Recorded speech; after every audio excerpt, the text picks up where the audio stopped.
Hello everyone, কেমন আছো তোমরা সবাই? আশা করছি সবাই খুব ভালো আছো।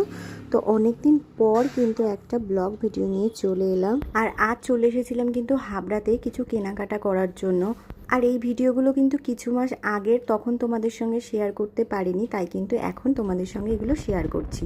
তো দেখতে থাকো পুরো ভিডিওটা। তো চলো তোমাদেরকে কিন্তু বলেই দিই যে কিসের জন্য কেনাকাটা করতে এসেছি। আমার শ্বশুরবাড়ির তরফ থেকে কিন্তু আমাকে 7 মাসের সাথ দেওয়া হবে, তার জন্যই কিন্তু একটা শাড়ি কিনতে এসেছিলাম।